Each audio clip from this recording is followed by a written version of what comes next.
Tales of Whatever presents Ray's Gun. Chapter 1. The Collector of Consequences. Ray Delaney didn't spend money on luxury or status. At 45, he still shopped like a kid with birthday money and zero impulse control. He was the type of man who bookmarked websites like Creature Feature Effects, .biz and CursedProps.ru, and checked them nightly. His apartment smelled faintly of mildew, stale popcorn, and plastic action figures sealed in acrylic coffins. Every room was a shrine to bad taste. Horror movie posters with water damage, replica machetes from slasher flicks, even a supposed lock of horror icon Lon Chaney's hair, possibly pubic. But Ray's true thrill came from the deep web, those seedy, encrypted nooks of the internet where you could buy things that shouldn't exist. Stolen props, cursed memorabilia, occult VHS tapes, autographs signed in blood. That's where he saw it. A listing so strange, so deranged, that he bookmarked it immediately. Functional ray gun, extreme warning, causes cancer. The photo showed a chrome-plated ray gun that looked like a toy, bulbous muzzle, fins like a fish, retro pistol grip. It could have come from any B-movie in a 60s sci-fi marathon, but the description read like a maniacal villain's fever dream. This device emits a single radioactive particle at nearly the speed of light. It travels in a perfectly straight line through nearly all known substances, inflicting targeted DNA destruction. Choose your zone. Brain, lung, ovaries, throat, etc. Symptoms develop over weeks to years. Guaranteed fatality with repeat exposure, not for immediate gratification. Ray laughed. Cancer gun, he muttered, shaking his head. The price was absurd, $10,000. The disclaimers? Even better. No refunds, buyer assumes karmic and metaphysical liability, cleaning kit not included. He didn't believe it worked. Of course not. He wasn't insane. But he did believe in cool, and the gun looked cool, like something a comic book hero would use to threaten a radioactive octopus. But something about the design, the nozzle, the shine, the stupid fish fins. It tugged at Ray's memory like a half-remembered jingle. He checked the listing nightly, watching for a price drop. No one ever bought it. It just sat there, glowing like an urban legend with a price tag.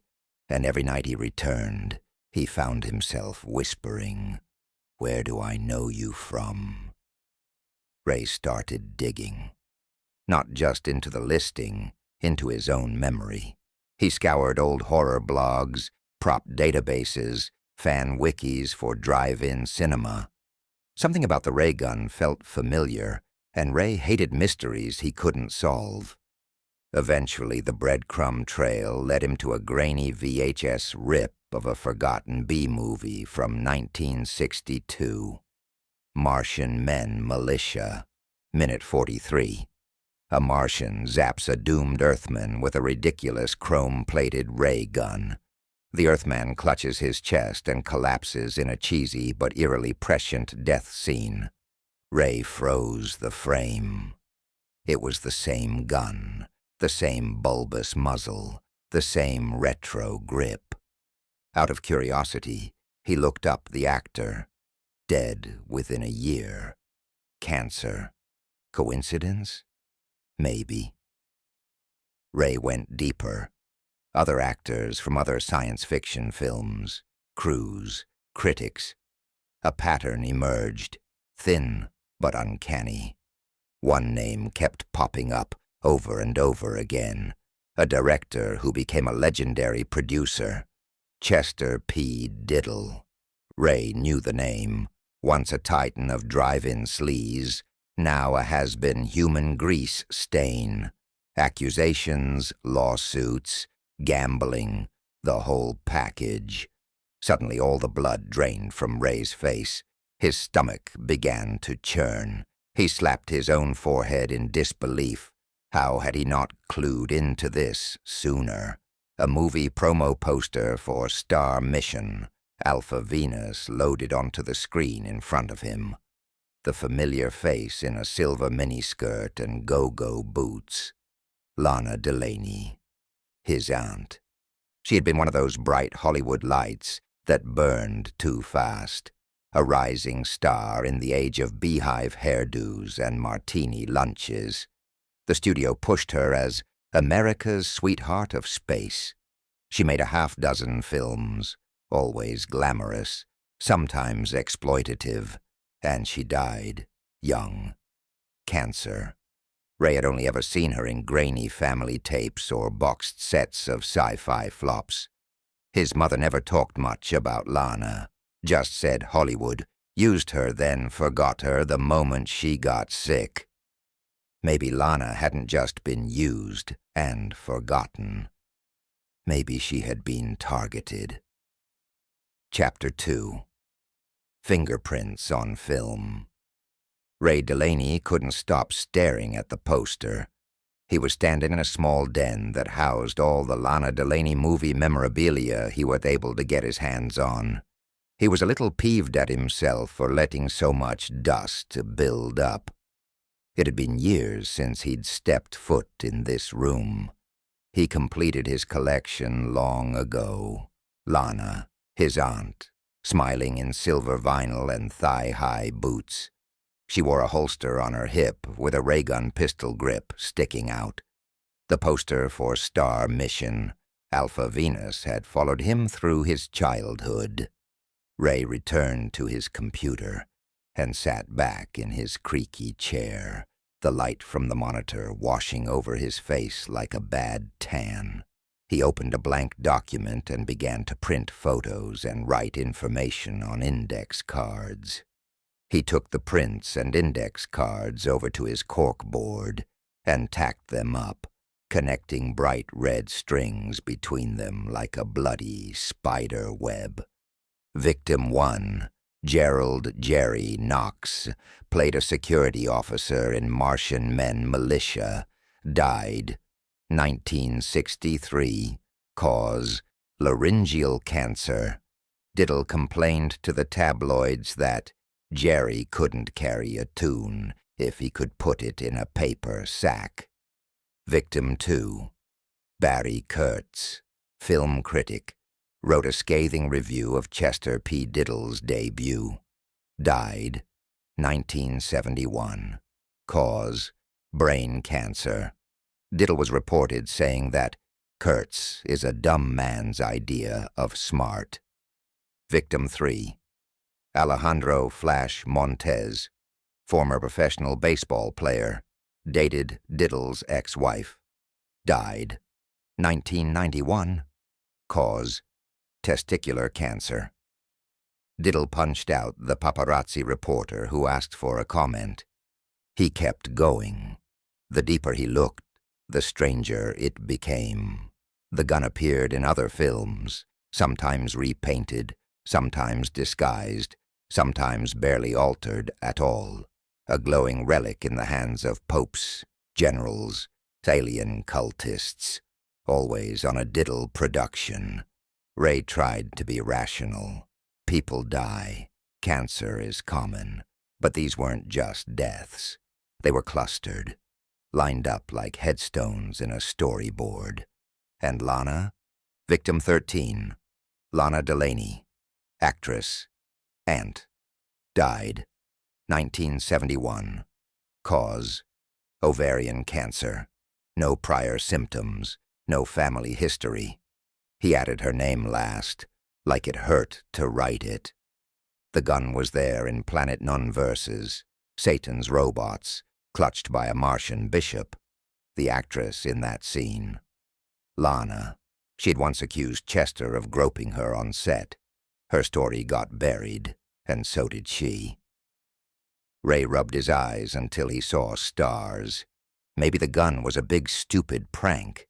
But if it wasn't, if it worked, then it wasn't just a collector's item.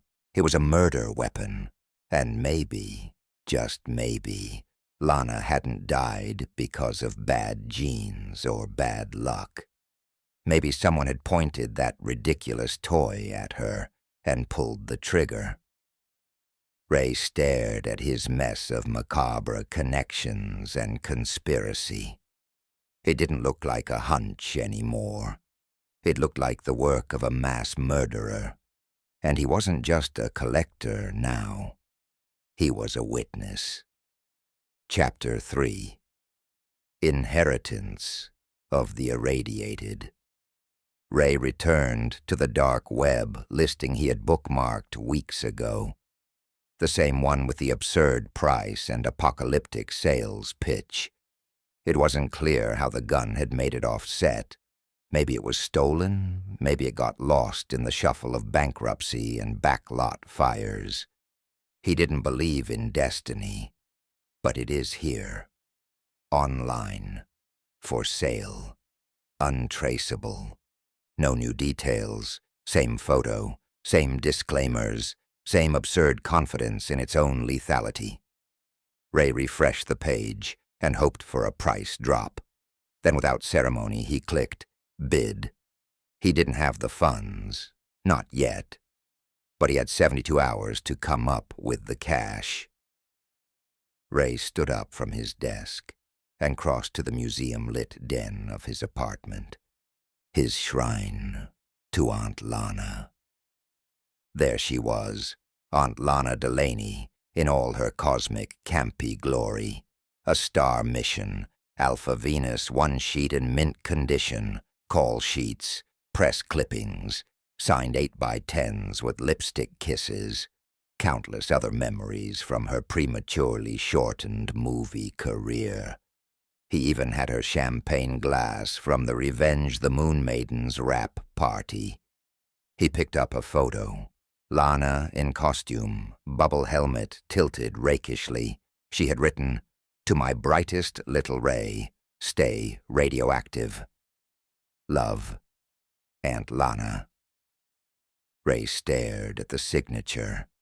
It had been a gift for him, dated the day he was born. He didn't want to sell any of it, but he knew he had to. Over the next 48 hours, he posted listings across niche forums, auction sites, and collectors' boards. He sold almost everything but the photo and a silver scarf. Those he kept. The next day, he won the bid, and the transaction cleared.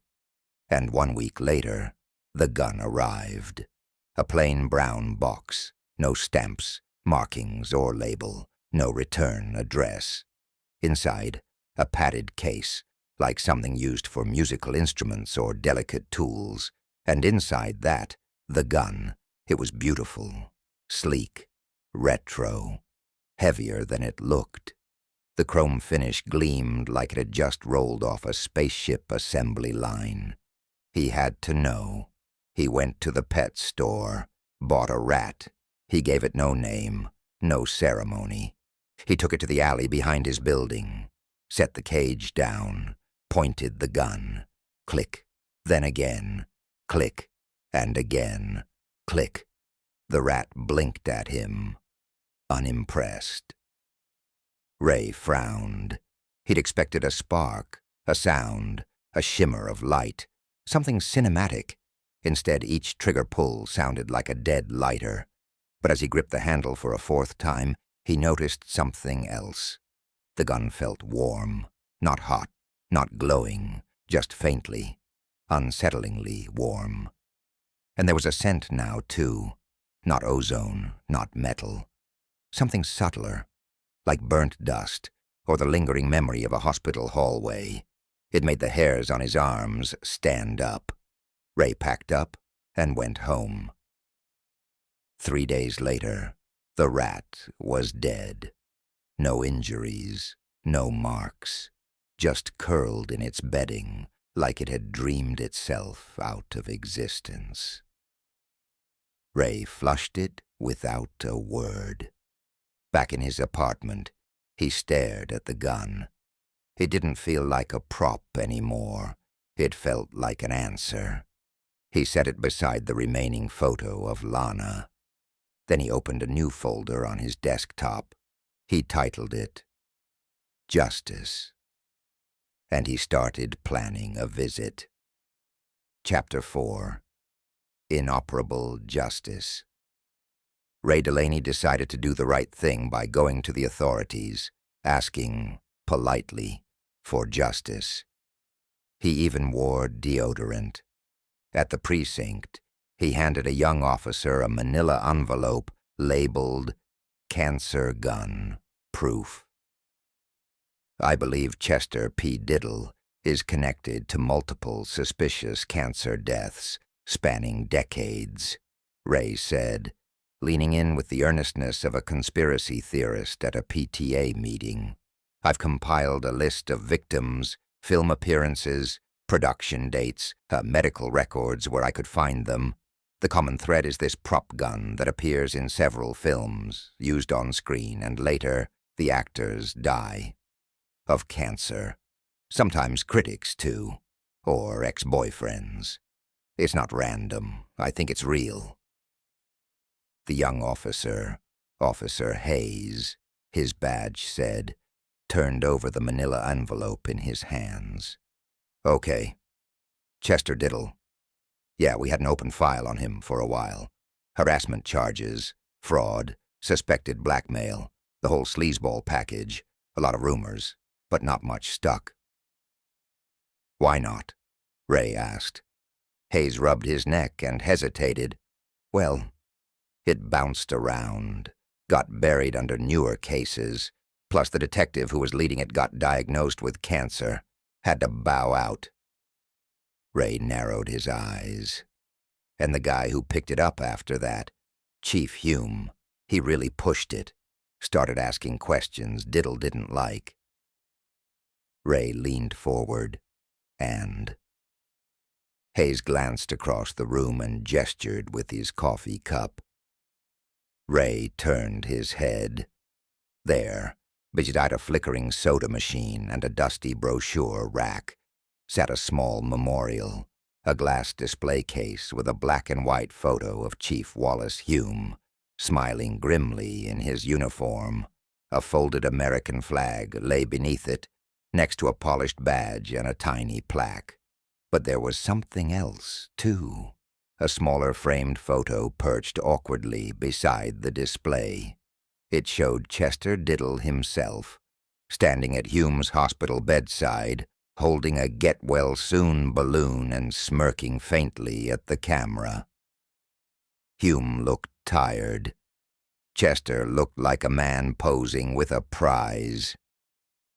In memoriam, Detective Hume. Case closed. Ray stared. You've got to be kidding me. Pancreatic cancer, Hayes added softly. Ray turned back, eyes burning. Do you not see the connection? That man took on Diddle and ended up dead. So did half the people who crossed him. It's not a coincidence. It's a hit list with tumors instead of bullets.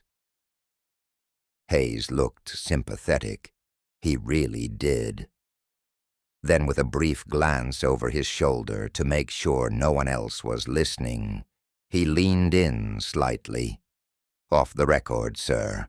If someone did have a way to give Diddle what he's been handing out, well, that might be the only kind of justice we ever get. Ray blinked. Hayes continued softly. During the investigation, we found out he's a creature of habit. Likes to celebrate his birthday at the same place every year.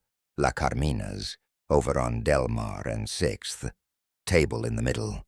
It's coming up. Just saying. Then he straightened up and gently set the folder back on the counter, like it was made of bees. Ray took the hint.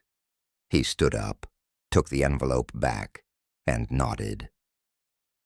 As he turned to leave, Hayes called out casually, Don't forget to make a reservation. La Carmina's is a top spot, and dress well. They don't let just anyone in." Ray didn't respond, but as he reached the exit, he glanced once more at Chief Hume's memorial. The face in the photo seemed to be warning him, or daring him. Ray walked out without another word. That does it. No more manila envelopes, no more pleas for help. If Chester had smiled through Hume's slow-motion death, then Ray would smile through his. Chapter 5. Scene Stealer. Ray Delaney stood in front of his bathroom mirror wearing a blazer from a thrift store and an undershirt that hadn't been white since the Bush administration.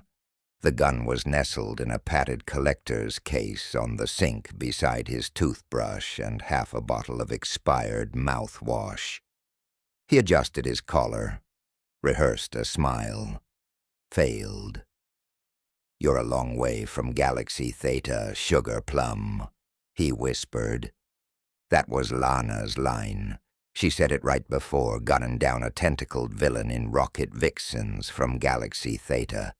Ray mimicked her delivery, campy, sultry, a little breathy, into the mirror. Then again with more gravel, then again trying for detached menace. None of it landed. He tried another. "Your chart says you're overdue for judgment." He paused. That one was from Neon Nightingales of Nebula 6. Lana delivered it in a sequined surgical gown while slicing open a mutant's brain. He tried it 3 times. It felt wrong each time, like stealing from someone else's life. But somehow, that made it feel more right. He opened the case. The ray gun gleamed under the bathroom light like something stolen from God's toolbox. No ammo, no charging port, no batteries. Just pull the trigger and wait. Ray held it up to his face, looked down the ridiculous muzzle. No sights, no safety, just faith. He whispered to his reflection, "You talkin' to me?" A laugh burst out of him, sharp, uncontrolled. The sound echoed in the tiles. "No," he corrected, aiming at the mirror. "I'm talking to you, Sugar Plum." Later that night, La Carmina's was upscale but tired. Leather booths with patched seams, waiters in vests that had seen better days. The lighting was dim enough to hide the dust. Ray had made a reservation under a fake name, and he was seated near the back. He ordered the diddle special, the cheapest thing on the menu, a fillet of overcooked Chilean sea bass that had more breading than dignity. It came with a cup of tartar sauce that might have been mayonnaise in a past life, 2 hush puppies that could chip enamel, and a side of coleslaw that looked like it had been exhumed. Then he waited. The collector's case rested against his leg beneath the table, cool and inconspicuous. Inside, the gun sat nestled like an actor waiting for its cue. Ray had already visualized the moment a dozen times, Chester signing it with that same greasy hand he used to ruin careers, and then maybe pulling the trigger. He didn't know exactly what would happen, but he was ready. Every bite of the diddle special turned his stomach. Maybe it was the kraut. Maybe it was the nerves. Maybe it was the fact he was eating a meal named after a serial killer. His palms were damp. His heart ticked like a projector. But his face stayed blank. He spotted Diddle immediately. His entrance soured the mood like a cloud drifting into a sunny room. One waiter whispered something under his breath and vanished into the kitchen. The hostess gave a tight smile and avoided eye contact. Clearly Diddle was a regular. just not a welcome one, older, grayer, still rough around the edges. His hair was slicked back like a snake's spine. His date was a polished older woman in pearls and diamonds, part starlet, part antique. Ray waited until the entrees had been delivered. Timing was key. He approached the table with both items in hand, wearing his best impression of a harmless fanboy. "Mr. Diddle?" Ray said. "Sorry to interrupt. I'm a huge admirer." Chester didn't look up. Ray pressed on. "I have a couple items I'd be honored if you'd sign. From Star Mission, Alpha Venus." That got a glance. Diddle's eyes narrowed with suspicion, then softened with a flicker of ego. It was his birthday, after all, and he didn't get approached by fans much anymore. A trace of a smile curled at the edge of his mouth. Ray pulled out the first item, a harmless red herring. A production still, Lana Delaney in full Martian princess getup. Chester smirked and reached for his reading glasses. Then with theatrical flair, he pulled a marker from the breast pocket of his jacket like it was a scalpel, and he was about to perform a final edit. "She was a looker," he said, nostalgic. "My aunt," Ray said flatly. That gave him pause. But Chester signed the still, his handwriting tight and fluid.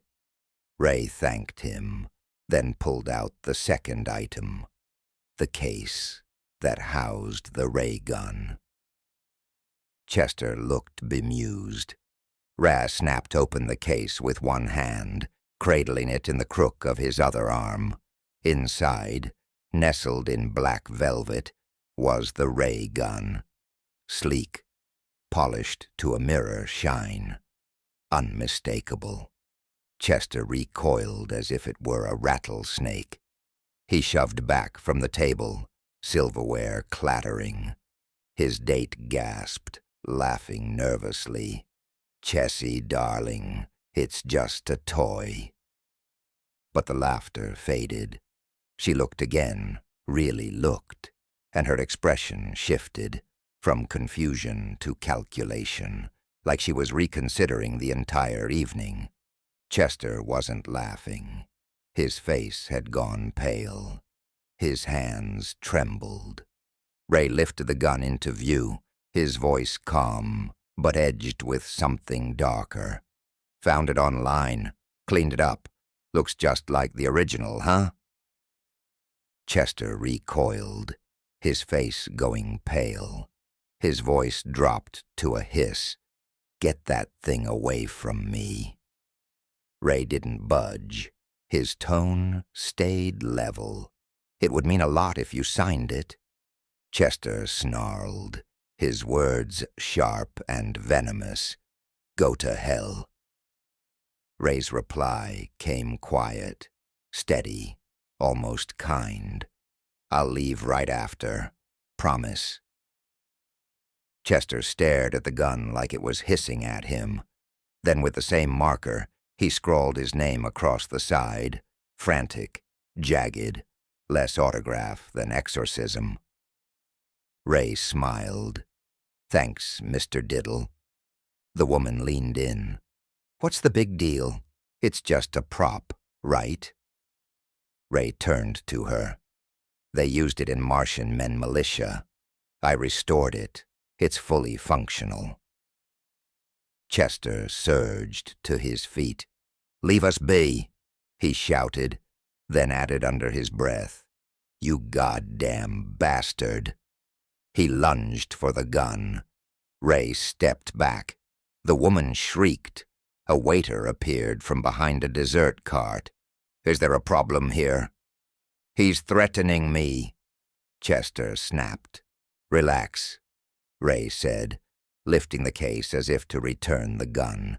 "It's just a prop. Look, watch." He aimed at Chester's chest and pulled the trigger. Click, click, click, click. No flash, no sound. Just the dry snap of a toy refusing to play, pretend. But something else filled the air. A scent, faint but undeniable.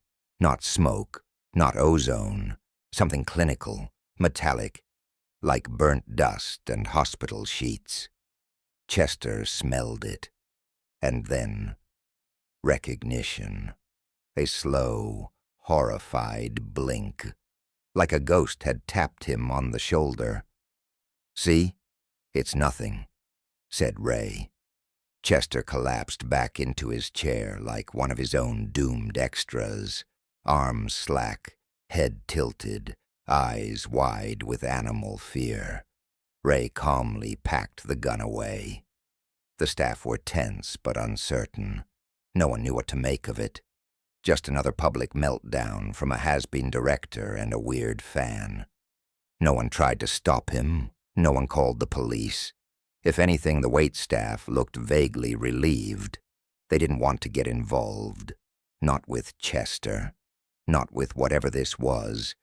Maybe they'd all seen him treat one too many people like scenery. Ray smiled and left. He didn't look back. But as he passed the door, he whispered it to himself. Just loud enough for the universe to hear. "Stay radioactive, butthead." Epilogue. In Chrome. Ray didn't read the article. He saw the headline, top of the entertainment column. Infamous producer Chester P. Diddle dead at 78. He let the page idle on his screen while he sat at the kitchen table with a bowl of cereal going soggy in front of him.